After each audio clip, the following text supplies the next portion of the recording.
that you're getting food. I know it's tough in education to find time to do some of those things. Um, Really excited. If I look this way, it's because your faces are on my other screen, and so sometimes I do that. I'm still here. But yeah, my name's Brian Heaton. We're from AB Studios. We are based out of North Carolina, and I'm just really excited to kind of talk with you about enrichment and before and after school programs, and how to just collectively build programs that kids love to attend and continue to come back to, as well as staff. So my name's Brian. I live in North Carolina. All of my family's from Maryland, so it's near and dear to my heart, mainly around the DC area and like Rockville and Silver Spring and places like that. And my brother lives in the city. So it's really great to kind of speak with you guys today. I have always been in education. I am so in love with it. And I believe fully that despite how difficult it is, it's probably the most important and powerful sector out there, because we are the building blocks that establish all of the future roles and jobs and businesses and success, even though it can be thankless at times. So I started many years ago as a kindergarten teacher. I've always just liked the younger kids in elementary and especially down below. I think I can be a little overly energetic. So I think like the maturity lined up well with the little kids, you could say maybe. Um, but from there, I kind of went through a series of different educational companies. The last one being Alpha Best Education, is a national before and after school program. They work in a few districts in Maryland. Um, but I was their COO for 10 years. And then in the past year, moved over to the president of AB Studios, which is, kind of what we're going to talk about today, and how it can contribute and help inside programs. It says experienced presenter down there. You guys can be the judge of that at the end. You can give me a thumbs up or down depending on how I do. So at AV Studios, our mission is reimagining after school learning through storytelling, leveraging technology. And, throughout this, we're going to talk about technology. Obviously, we are a technology platform, it's a software. And that's fantastic. But we were talking before this started just around how AI, especially, is looked at as this magic wand, and really it's not. Even though we'll talk about some of our AI tools, it is a tool and it can be used for great things or it can be used for not great things. And so we'll cover a little bit of that, but we are focused in the out of school time area mainly because a lot of us worked there for so long, and it's looked at in many ways as like extra time. It's not learning, but really it's a space where students can discover, create, and grow in ways that feel different from the school day. And I'm sure many of you could tell tons of stories about that. And our mission is simple, and we want to bring to life that storytelling with thoughtful technology, because stories and narratives are not extra. It's really the structure that gives learning meaning. And that extends so far outside of just the students' lives, all of us, even adults. That context and narrative really helps us figure out like who we are, what we like, what we do. And so that's not always easy. And we wanted to allow enrichment and before and after school programs to connect through narrative with the kids and grow together. So just a quick little snapshot of kind of what we'll talk about, and the AV Studios kind of solution is it is an online tool. It's a plug and play enrichment program that is designed for after school and summer staff. And it's made up of a few things. It works online, offline, similar to like Netflix is the easiest way to look at it. You can play it streaming or you can download them and not even need to be online. But we have a kind of a big library of lesson starters. So essentially videos that are very short, but the goal is that they help staff really begin an enrichment lesson. So instead of needing to necessarily teach it, they can be engaged with the kids, focus on like the behavior management and things like that, while this video kind of introduces the topic and sets them up for the activity and things. It's all built to be in that narrative format that allows you to be engaged and immersed and really pull you in, so that you can feel kind of like you're part of a story. Um, the idea came because when I was at Alpha Best, especially, and we had staff all over the country, and you guys know the feeling really well. You have people that are interested, a lot of them are college or young, and they might not have a formal education degree, or they might have never worked in a like a larger setting. They just love kids and I work with them. And so you hire them, you get them through an onboarding, and then they walk into that cafeteria or the gym the first day, and there's kids running everywhere. And not ready. It's that I call it controlled chaos, but there's noise. It is not a classroom. There is noise and movement. And a lot of times staff would get really scared. And so the goal with these is to allow them to really focus just on being with the kids and not having to be up front necessarily introducing the content. Um, so you're probably going to need to have like touch your nose if I'm running over because I talk too much. So the agenda is we're going to kind of walk through a few things, just in terms of our industry. And then we're going to talk about just, kind of three phases of story powered leadership. And then I want to do a demo with you at the end of the platform, just so you got to see what it is that we do and what the product does and everything like that. So I think we're all muted, but we can talk in the chat because I do want to ask a series of questions and everything. So if you can just type in answers and things like that, but just take a minute and think of like a student who really lit up in the program and what made it work. And then think of student that stopped showing up and then why. And I don't know if anyone has something they can share really quick. And I don't know, Crystal, can they unmute and talk, or do they use the chat? Which is better? They can use either. They can come off mute. We just Okay. have it set up as a meeting rather than a webinar. So feel free to Okay. come off mute and chat, or you can drop it in the chat box. Yeah. Okay. No, that's great. And so it's a small group. So please, I would love to make it as conversational as possible. But also happy to just keep going. So, um, and if you're thinking of it, I can give you an example of a student that really lit up in one of the programs.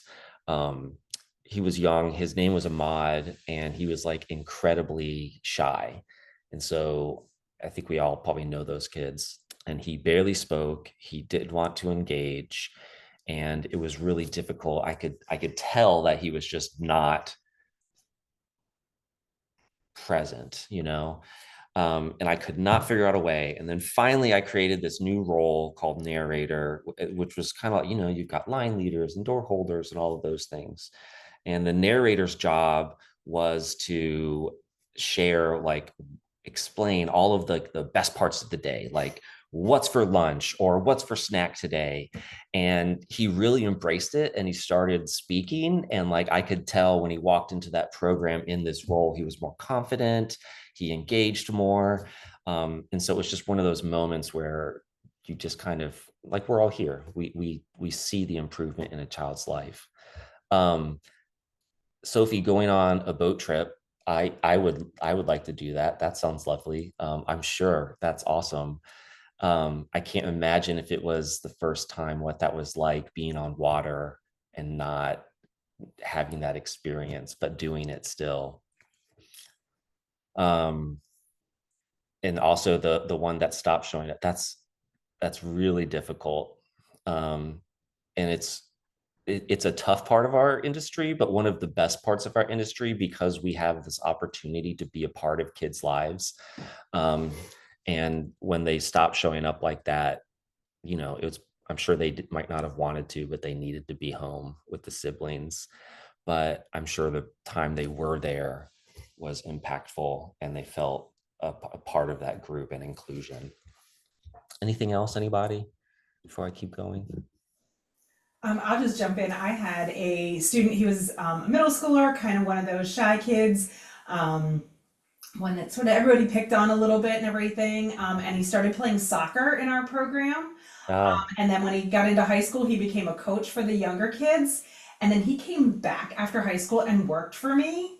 And he was one of the best staff that I had in there because he then related to the shyer kids that had a little trouble coming out and everything and got them involved in the soccer program. And he really just grew, not just only our after school program, but the sports part of our program and everything. And just watching that little bit of that thing, we finally found the thing that brought him out, with sports and stuff like that. So yeah, he was one of my best staff that I had working for a while. that's such a cool story. And it's just so neat because in the classroom, those opportunities aren't always there. And that's what's so great about the out of school time space because you're allowed to have more flexibility and expose them to things they might not get otherwise. And so his ownership really, I mean, he came back and was one of your best staff. That's really awesome. Um, okay, I'm gonna keep going. So, challenges that we face in the industry. I'd love for you to just kind of look at those and see if you guys connect to them. Do any of them feel especially real? Are there any on here that are not? Are there any that are not on here that should be? Or do these kind of summarize everything? I see thumbs ups. Okay. Typically, these are the ones that really connect. And so these led to the creation of AB Studios because we recognize staffing is difficult, that kids are not engaged, they're exhausted from the school day, or things are on their mind, whatever the reason is, that we don't have those teacher periods that you might have during the day to prepare curriculum. And usually we can't get into a program until a few minutes before it starts sometimes to prepare everything. And then budget and tech limitations, budget, especially in the current climate, it's difficult because of just everything happening. So we will kind of talk about these as we get a little bit deeper into the platform. So just state of after school, 87% of after school programs face staffing shortages. Does everybody feel that in yours? Yeah, okay. And I don't know if it's improved since the pandemic. I know especially right after that and during that time was extremely difficult, but I think it kind of changed a lot of things. And so staffing never really came back to the way that it was. There's almost 19.5 million students that still lack access to enrichment, which is quite a lot when you think about all the benefits that it provides them. And then 28% of schools offer after school programs, which is very low. But all of those issues that were on the last slide really contribute to a lot of those capabilities. And Gloria, absolutely in rural areas, because everything just geographically is more difficult and the resources to get there and things like that are more difficult. So I hope when we get into the tool, we can talk through ways that it might be able to be helpful there. This is really hard. Like for me, I'm torn because I want to bring all of those children in, like, oh, get rid of the wait list, bring them all in. But like you're bound also by whether you're licensed or not. There's those, it's making sure you have enough staff to be safe. So all of those concerns and troubles really contribute to these numbers.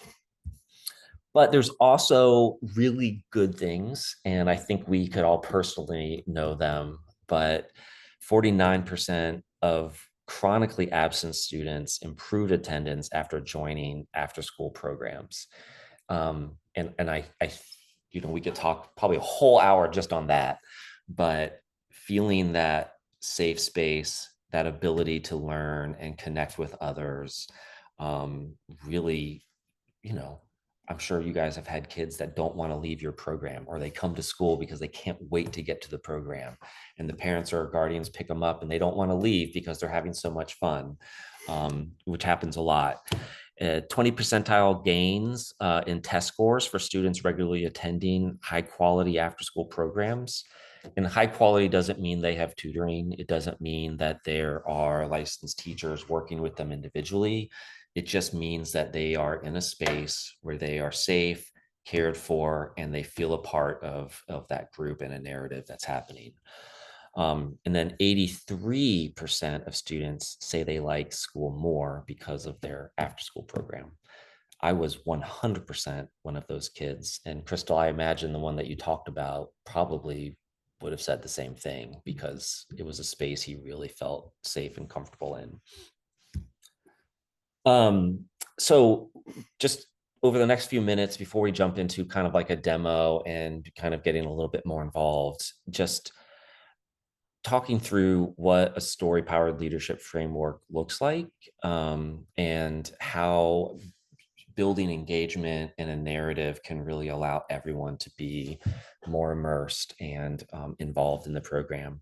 So first, lead with curiosity, coach with intention, and build momentum. So we'll just kind of jump in. So leading with curiosity, like starting with a what if question or a mission, is a very, very simple thing. I always relate it back to kindergarten. It applies even though to like the meetings that Zoe and I are part of at the studio in terms of talking about what new features. It's like, what if we could do this? It might not be possible, but what if we could? It immediately pulls you in, and kind of ignites that creative side of the brain, the troubleshooting side of the brain that makes you want to like kind of get in and figure something out. Having roles allows you to shape the story and the narrative themselves, versus when like it's just dictated to them. It connects their life and their experience and what they're able to do in a really simple way to what you're doing. And then reframe tasks and everyday things as real world challenges. Um, Again, it kind of ignites that side of the brain that it's just looking at it from a different perspective. So instead of like, oh yeah, we just do this at this time, it's like, oh, could we do this differently? So we've kind of got examples up here, in terms of things that I have done, and what we've done in our programs in terms of how do you get them to be curious and show up differently and take ownership. I'm curious if like anybody else has things, if you just want to type them in the chat or something, whether it's a role that they do like designer, detective, or team lead, or if there's something else that they are kind of doing, or that's implemented that kind of keeps that consistency and the curiosity there and ownership.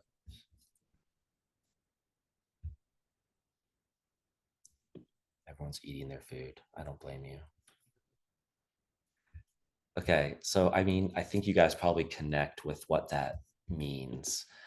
Um, and just another question, if you want to type it in, like, is there something that you did with the kids or staff that did with the students that could have been reframed through curiosity?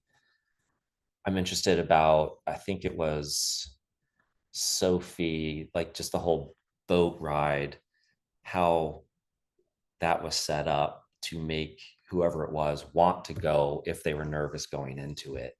And if that involved kind of getting them excited and curious about what it could be like, which I'm sure you had done something with them to kind of get them to be interested in it.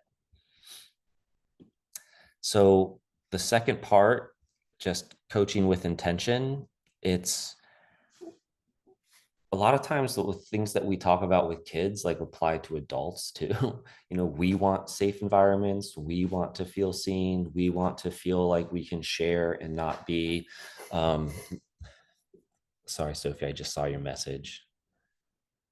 Yeah, that man, I'm just gonna turn this over to Sophie now, and she's just Sophie. I don't know where you are in here, but I'm just gonna make you the host, and you can just keep going. But that was probably a really cool moment for you too, that you kind of talk to them and help them discover that it's not just a fear; it could be something really awesome, whether that happened or not. So, but feeling supported, not scrutinized, reflections, and then building confidence, um, all part of that growth and part of a narrative. Um, you know, as we're going through this, you could probably think of books in terms of like the protagonist and what they're going through as they kind of build these. So just connections, curiosity, and impact. So often it's easy to forget to allow that space for input or for feedback from the kids, just like adults. And it might not happen, but the opportunity is there, and the more often we can provide those opportunities, stat like the kids can really they'll get used to it and start contributing, and then helping everybody learn that spark of curiosity and then the impact of the student experience. I'm just going to put this up for a second before we kind of jump into the last part and get into the platform. If anybody kind of as a leader or staff, um, is there a question that would have been helpful or that you've used to kind of build that coaching with intention?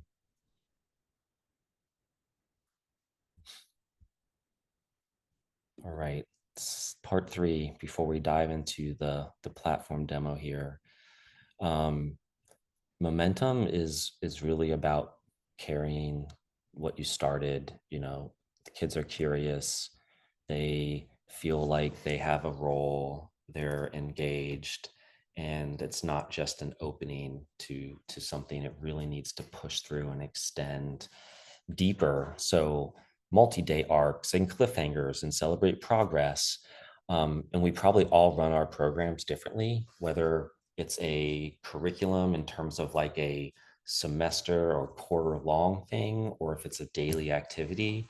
Um, we kind of account for that in the platform in terms of helping build enrichment activities on specific topics that can last for 30 minutes, or it can last for an hour over 10 days, all within the same space. But those just allow us to build the momentum that really keep the kids engaged, and wanting to come back, just like we had talked about kind of at the beginning. Okay, any questions before I kind of dive into our platform and just kind of give you an overview, and we can have a little fun in there? I was really kind of setting the stage for what led us to build AB Studios. And I'm going to stop sharing for a second so I can share a different link here.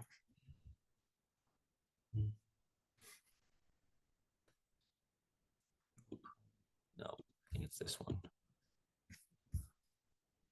Can you guys? No. Oh man. Sorry, everybody. We practiced and it worked, and now I can't get it back. Share. Here we go. Let me know if you can see this. Is that okay? Yay. Okay, so the studio platform. I kind of mentioned that it's really based upon narrative and everything. So I'll kind of walk you through this. But, courses is we have a really big catalog of courses. They really span between like kind of 4 categories. There's STEM, there's art, there's language and culture, and then there's maker. And so all of the content is kind of under those different sections.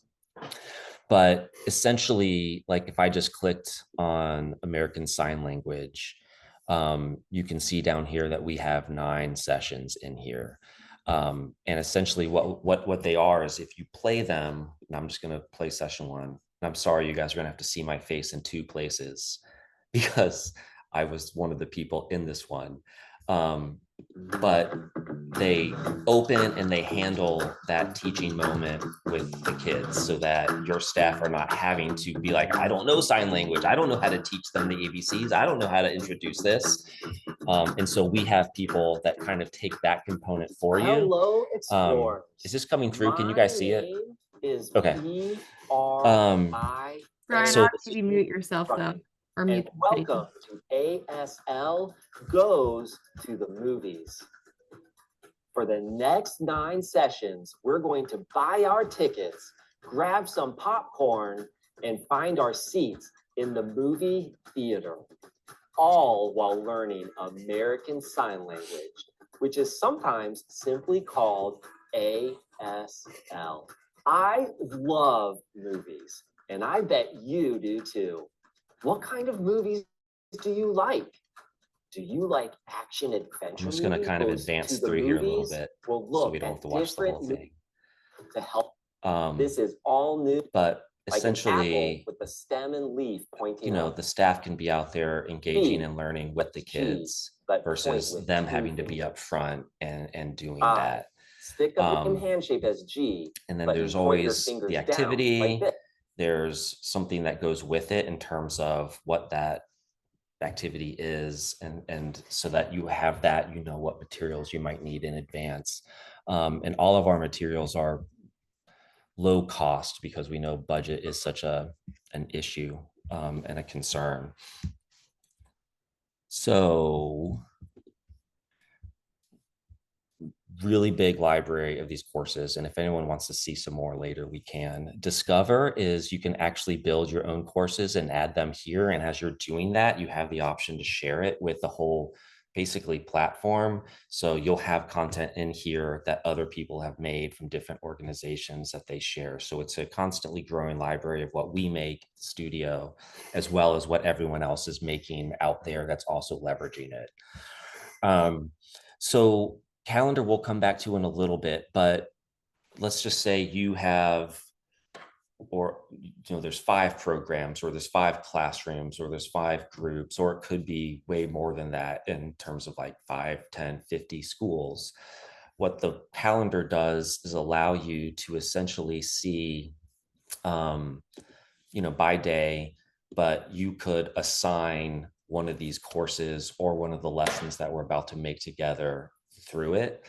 So that if you wanted all of your staff or all of your groups to be doing the same thing on any given day, you would just assign it. It would be there and present. And then all they would have to do is click it and it would open. So it takes the planning and that organization out of it for them. Some groups like every site to do the same thing. And so this allows for that, or it also allows every program to do something different, but you're able to actually see what is happening and add to it and contribute to those things. Users are really just where you can see who's in the organization and kind of assign different roles. So if it's a scenario where there's someone that oversees content or curriculum, they can be an admin, and everyone else would just be a consumer of those so that you can make sure that everyone's kind of doing the same thing. And then districts and schools, same thing, just a hierarchy. So if we get into the lesson planning, though, it's where it gets kind of fun because we get really nerdy, but this is an AI lesson generation tool, essentially. But instead of it being like a ChatGPT or something like that, we actually have a group of AI agents that are experts in specific areas. Like one's an expert on state standards across the country, whether that's Common Core or anything like that. One of them's an education expert and has been trained on like best teaching practices and things. So that when you get the outcome, it is highly built around learning and giving you a lesson plan in the program. So is anyone brave enough to help like build a lesson with me in terms of what it's about, the age group, how long you want it to be, anything you're doing right now. I can even email it to you guys after this if you'd like. Someone's got to know what they're doing in a program right now.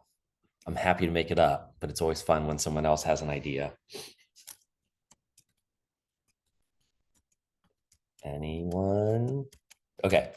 So let's say we are going to teach it's fall, it's autumn, so we can do something around leaves. So let's say we want to learn like why leaves change color. Like, so I'm just going to make a quick title. We want to have this for 6 through 9-year-olds. Do this by grade. You can do it by a range. So a lot of different ways. I'm just going to type STEM in here. So the prompt is where it gets really fun, because not only do I want my kids to learn about the life cycle of why leaves are changing color, but I also want to build in social emotional learning involving teamwork and communication skills at the same time. So create a lesson teaching students about why color, include SEL activities and topics,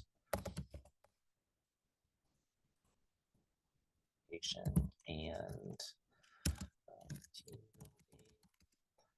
use I'm just going to take a guess in terms of what supplies you guys have at your programs. There's usually a plethora of like paper plates,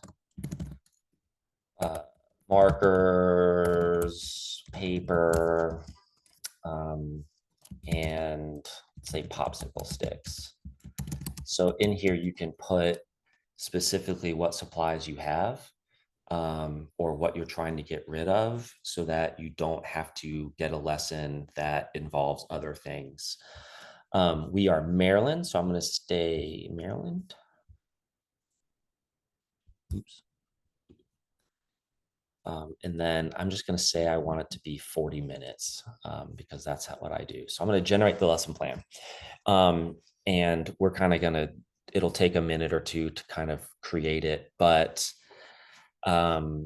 these are some of the other ones that we've done on different webinars and with different teams. So you always have access to anything that you guys create.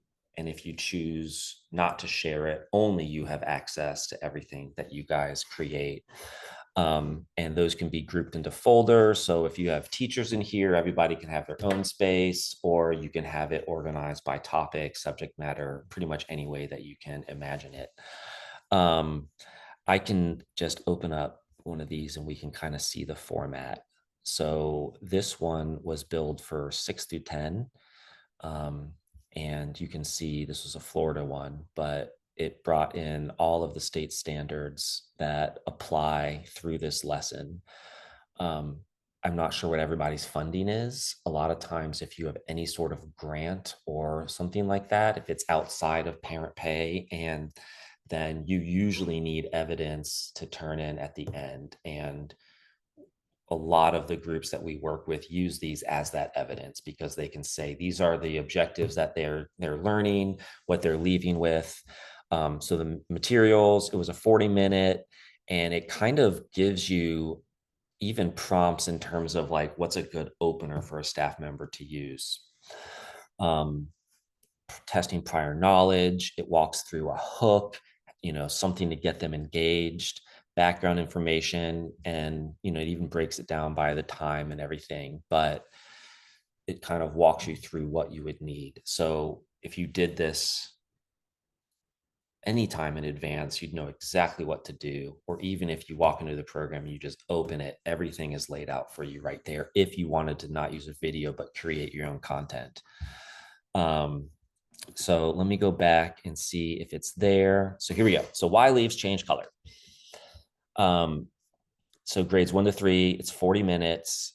It kind of gives you this overview. We're working on communication, turn taking, and team problem solving. Here are the objectives that they would leave with, like what we're doing. So describing why the leaves change color, using communication and building skills, like a lot of the roles that we've already talked about. All of this is automatically built in so that you're not having to necessarily go back and reprompt like you do in other tools. So here are standards alignments.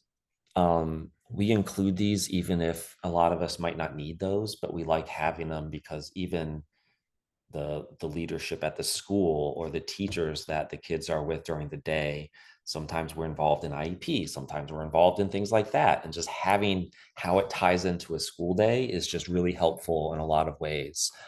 So here you can see we've got paper plates, markers, paper, and the popsicle sticks, and then added in taper, glue, and if you can find some real leaves. So it limited to essentially what I told it to use from a supply standpoint. And I'm going to kind of leave it here while I talk about those supplies, because at AlphaBest, which was a large organization, supplies were probably one of the biggest costs around the company. And even down to individual locations, supplies are extremely expensive. They're only getting more expensive. And when you buy and you have a ton of leftover, you feel like you wasted that money. And then you're stuck trying to come up with how to use it on a consistent basis. And this kind of just takes that out, takes the lift off of that and lets you use it in really engaging ways. Um, so it's kind of like pair shares, background information, and then we get into the activity. So we're putting them in groups and we're giving them kind of like the first tack, observe and sketch. And then we're going to build a color change model. And it kind of walks you through that in terms of how to handle it. And then it gives you kind of that last one, the step there. Make sure, okay, I'm doing okay on time. So it gives you pretty much everything you need, even if you're not an experienced educator, you don't have a lot of experience implementing kind of like a lesson format. It gives you a lot of the tools and everything. And then there's always kind of an assessment. Can you measure, are they leaving with what you wanted them to leave? And then it automatically kind of adds in some differentiation for students with additional needs or age differentiation, which we all have to deal with in after school, as well as things like contingency plans. So if there's something that you need to do, if it's raining outside, a lot of times it'll kind of provide those opportunities there. I'm talking a lot. Is there any question based on this? Does it seem like, can you see this even being used in a program? Can you see this helping, like your staff or your teams, like create more engaging content, or even just the amount of time that it takes to do this individually? This kind of simplified, it lets you focus on what you want to do with the kids instead of having to spend a majority of the time thinking through what that activity is, collecting supplies and doing all of those things. So a few other things, and we can do another lesson. I wanted this, we've got a little time.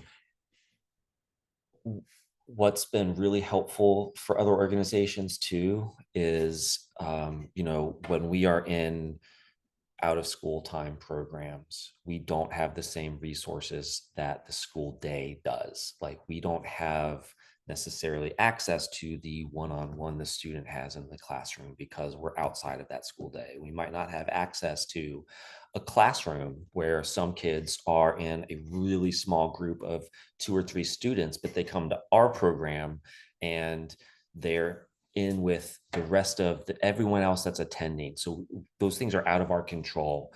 But when you build a lesson plan here, you can account for that. So you can say, I have 2 students with autism and they are nonverbal and with a lower mobility rate.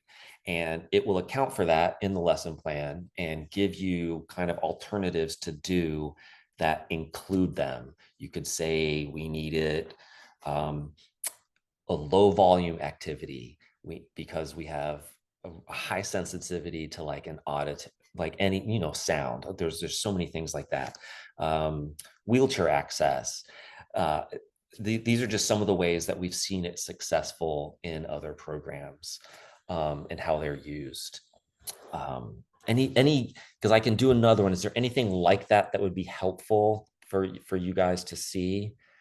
You can chat it, you can say it out loud, you can sign it if you remember any of the ASL that we just watched in that video. Otherwise, I'll make Zoe do it. Okay. All right. Well, I can do one more, and then while it's thinking, we can just take questions, Crystal, if that makes sense, and see if there's anything that I can provide or kind of walk through. And Zoe, if I've got a couple things I want to put on the screen after this, just in terms of more information, and there's a download that you guys can access. They're just QR codes. All right. So let me go back really quick. Zoe, what do you have? Your turn. Okay, let's see. Let's do hmm. I love holiday food. So maybe we could do one on understanding the chemistry of cooking, but for kids. Great. What age? Let's do 6 to 9 year olds. Okay, I'm gonna do STEM because that's kind of in that realm. Okay. What's a prompt? How about create a lesson that walks. Okay, how about we do understanding the chemistry of cooking while incorporating safety in the kitchen? Understanding the chemistry of cooking while of safety. That it. Yes. Say the holidays are coming up, so maybe incorporate some holiday themes.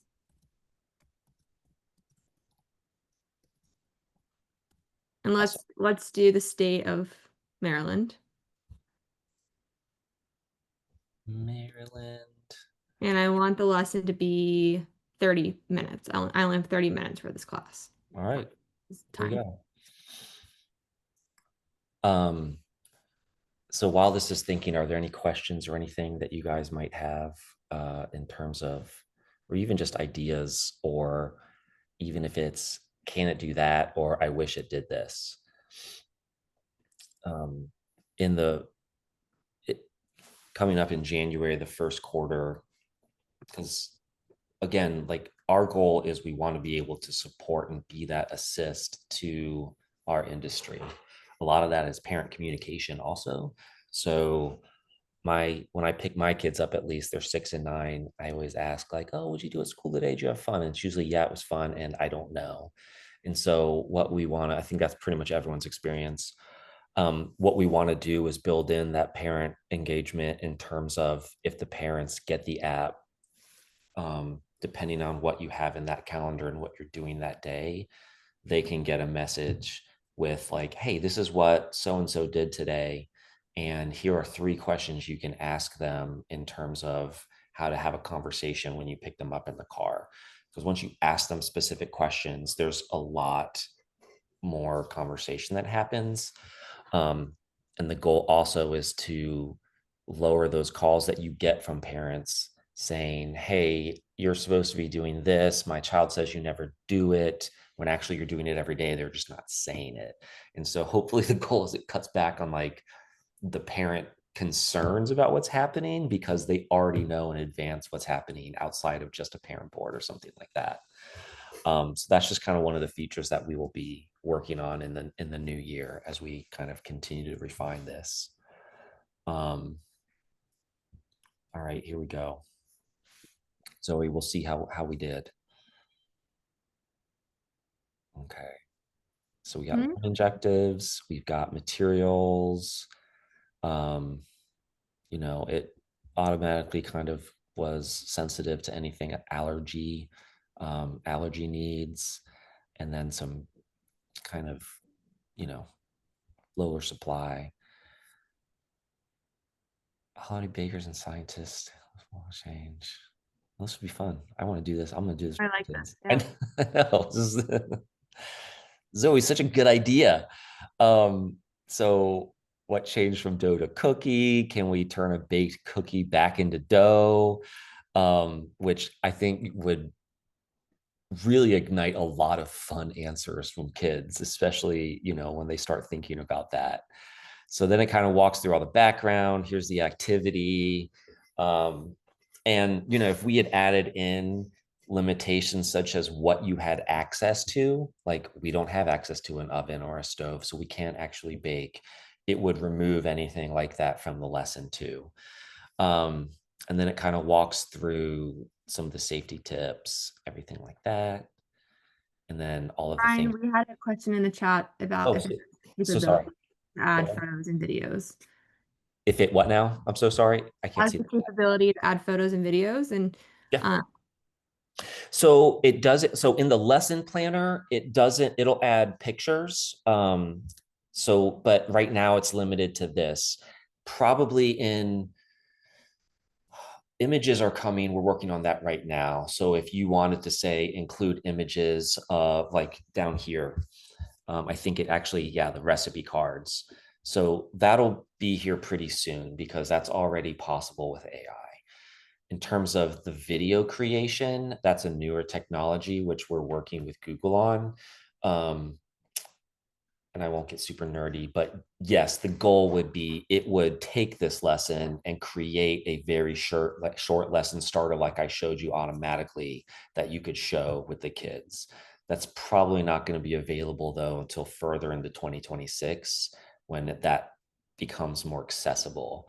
I don't know if anyone's played with that, but it's a very new kind of use of AI and somewhat scary. And so we're very sensitive around this is an educational use. And so we always want to make sure the guardrails are there, that it can't be used, you know, inappropriately. So if anyone tried to make a lesson that was dangerous, it would stop it and it would um,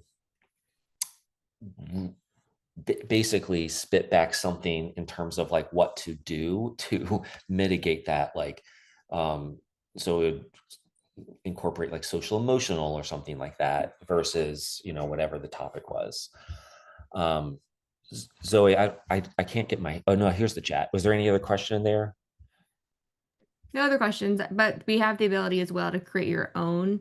And there you can upload if you want to not use the AI tooling, you can upload your own. Yeah, so I can create a course and add videos, PDFs, images, any sort of document, um, and make it just one lesson or a series of lessons as well.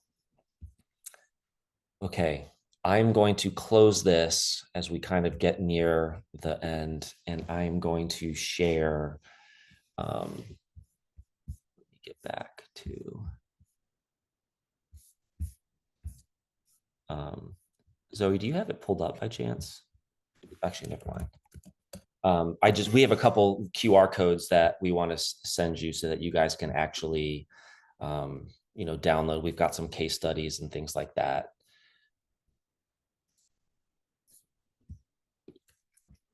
Share.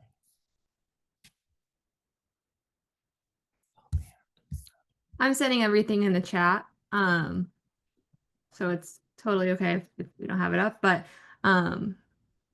everything is in the chat. So definitely feel free to download our framework. And then feel free to contact us with any questions you have. Yeah.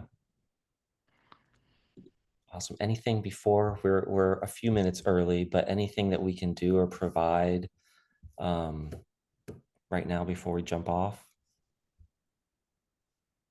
Okay. Well, Crystal, we appreciate you just inviting us to join. And we really appreciate everyone kind of joining us for this. Yeah, thank you so much for coming on. I'm just sitting here like, where was this like 15 years ago when I was writing summer camp lesson plans and and stuff like that. And I love the parent interaction and everything. So I can see this being a really useful tool.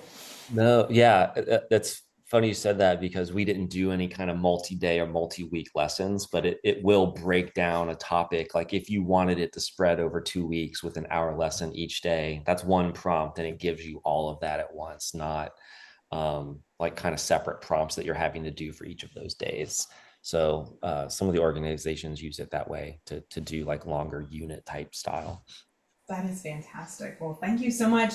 Just and letting everyone know that I will be sending out an email following this following the webinar with this recording so you can go back and watch it again. I will send all of the links that they're dropping in the chat and everything along in there with Zoe and Brian's contact information so you can get back in contact with them and everything in case you have any other questions or anything like that. But I appreciate everyone spending their lunchtime with us on a Wednesday and everything. And thank you, Brian and Zoe, for coming in and sharing this fantastic tool with us. I'm amazed. We were talking about AI earlier, and just how there's that line, and I think this is way far on the using it for good side and everything. Yes, yes. No, well, thank you for saying that. That is our goal. And yeah, please do not hesitate to ask, or if you want to talk through it or see more examples, we'd be happy to talk to you guys at any time. Great. All right. Awesome. Well, if there aren't any other questions or anything like that, it looks like we can give everyone back 5 minutes of their day. And who can't, use an extra 5 minutes, go grab a, extra cup of coffee or, something like that before your next meeting or whatever you have going on this afternoon. And everybody have a great day. Thank you for joining us. Awesome. No, thank you guys. We appreciate your time. All right. Have a good rest of the day. Have a good day.